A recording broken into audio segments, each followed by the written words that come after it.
კერძო მესაკუთრეებს შესაძლოა წართმეული ქონება უკან დაუბრუნონ. იუსტიციის სამინისტროს მიერ მომზადებული კანონპროექტი უკვე პარლამენტშია. 9000-ზე მეტი დაზარალებული 8 წელში და სახელმწიფოსთვის სიმბოლურ ფაზად ნაჩუქარი ათასობით ობიექტი. ასეთია პროკურატურის ხელთარსებული ოფიციალური ინფორმაცია. ჩამორთმეულ ობიექტებს შორის მოხვდა მაღაზია სონი და ისანში მდებარე სავაჭრო ცენტრი. ობიექტების ყოფილი მფლობელები მრავალწლიანი დუმილის შემდეგ დღეს პირველად იხსენებენ, როგორ დაკარგეს წლების წინ ქონება.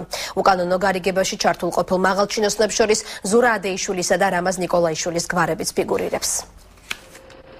ამ კადრებში მერიის ზედამხედველობის სამსახური კერძო საკუთრებას ანადგურებს. საკუთრების მფლობელი ტარიელ მიქელთაძე პარლამენტის მიერ ახალი კანონპროექტის დამტკიცებას ელოდება, რის შედეგადაც ქალაქის მერიას 2005 წელს მიყენებული ზარალის ანაზღაურებას აიძულებს.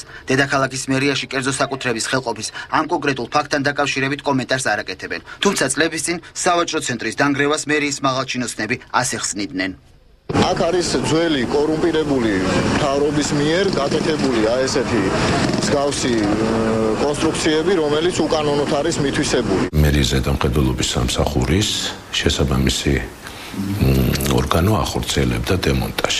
ჩვენ მიმართეთ თბილისის საქალაქო სასამართლოს, სადაც ჩვენ მოვითხოვთ იმ ზიანის ანაზღაურებას, რომელიც მიადგა მესაკუთრეს. სახელმწიფოს მიერ ჩამორთმეული ქონების დაბრუნებას კიდევ ერთი ბიზნესმენი პროკურატურის დახმარებით შეეცდება.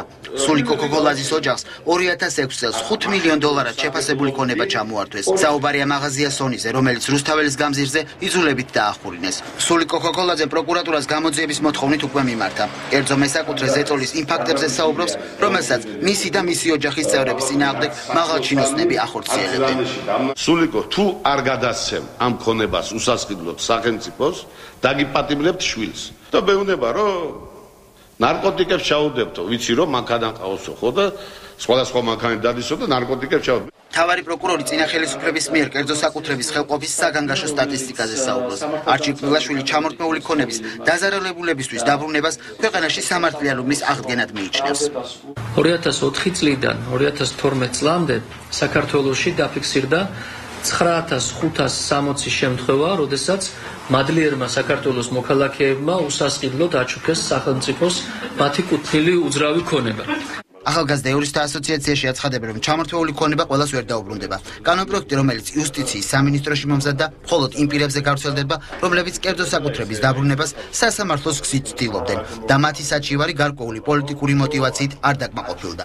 მერიასთან დავის უმრავლეს მithuvedas თუ ესეხებოდა საკუთრების შემთხვევებს, უმრავლეს შემთხვევაში მთავრდებოდა წარუმატებლად. ანუ როგორც წესი, მერია იმერჯვებდა ასეთ დავებში. კანონპროექტი შედგენილია, რომელიც იდეაც არის მართლმსაჯულების ხარვეზების მოგვარება გარკვეულწილად.